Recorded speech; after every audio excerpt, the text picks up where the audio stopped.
হেক্সামিশনে ব্রাজিলের শেষ মুহূর্তের প্রস্তুতি চলছে জোরে সোরে। মরক্কো ম্যাচ ঘিরে সেলেসাও শিবিরকে নিয়ে মহাপরিকল্পনায় কার্লো আনচেলত্তি। নেইমারকে নিয়ে অনিশ্চয়তা দোলাচল, তবে জয় দিয়ে বিশ্বকাপ শুরু করতে মরিয়া টিম ব্রাজিল। 1997-98-তে দুইবারের দেখায় মরক্কোর বিপক্ষে কোনো গোলই হজম করেনি ব্রাজিল। তবে 2023 অর্থাৎ 3 বছর আগে ব্রাজিল ফিফা ফ্রেন্ডলিতে 2-1 হেরেছিল মরক্কোর কাছে।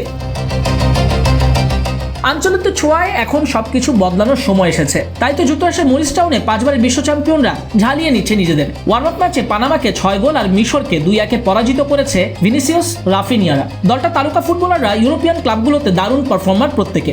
ভিনিসিয়াস রিয়ালের উইংটা সামলান দারুণভাবে, রাফিনিয়ারা বার্সার প্রাণভোমরা, মার্টিনেলি আর্সেনাল স্টার, ব্রেন্টফোর্ডের নাম্বার 9 ইগোর থিয়াগো চমক দিতে পছন্দ করেন। মিডফিল্ডে ক্যাসিমিরো, পাকেতারা একজন বারুদ হবেন বিশ্বমঞ্চে। প্রতিপক্ষের আক্রমণ ফেরাতে দেয়াল হবেন মার্কুইনোস, দানিলোরা।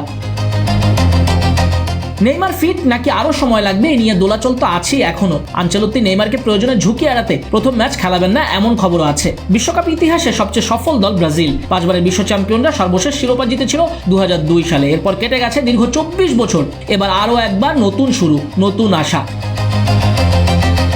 এদিকে বিশ্বকাপ ম্যাচ ঘিরে খুব সিরিয়াস ব্রাজিল টিমের প্রতিটা সদস্য। সংবাদ সম্মেলনে রাফিনিয়া বলেন, আমি কোনো খবরই অনুসরণ করি না, আমার সোশ্যাল মিডিয়া অন্যরা পরিচালনা করে, আমি টিভি দেখি না। তবে আমরা মিথ্যা বলতে পারি না, আমরা জানি তরুণরা সামাজিক যোগাযোগ মাধ্যমের সঙ্গে খুবই যুক্ত, এটা এড়ানোর উপায় নেই। অভিজ্ঞ খেলোয়াড়েরা তরুণদের সোশ্যাল মিডিয়া কম ব্যবহার করতে বলেন, যাতে অতিরিক্ত প্রত্যাশা বা হতাশা তৈরি না হয়। আমরা বাইরের চাপ থেকে নিজেদের দূরে রাখার চেষ্টা করি।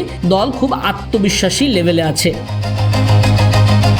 রাফিনিয়া বলেন, শুধু প্রথম ম্যাচ নয়, শুধু একটি মাত্র দিক নয়, বরং অনেকগুলো বিষয় গুরুত্বপূর্ণ। এটি একটি বড় প্রতিযোগিতা যা খুবই কঠিন, প্রস্তুতির সময়ও কম। এই সময়ের মধ্যে আমরা চেষ্টা করছি যতটা সম্ভব মানিয়ে নিতে এবং ভুল কমাতে। মূল লক্ষ্য হলো সংক্ষিপ্ত টুর্নামেন্টে যত কম সম্ভব ভুল করা। আমরা এখনও তাদের শক্তি ও দুর্বলতা বিশ্লেষণ করছি। মরক্কোর দুর্বল দিকগুলো আমরা যাতে কাজে লাগাতে পারি সেগুলো নিয়েই ভাবছি এবং নিজেদের শানিত করছি।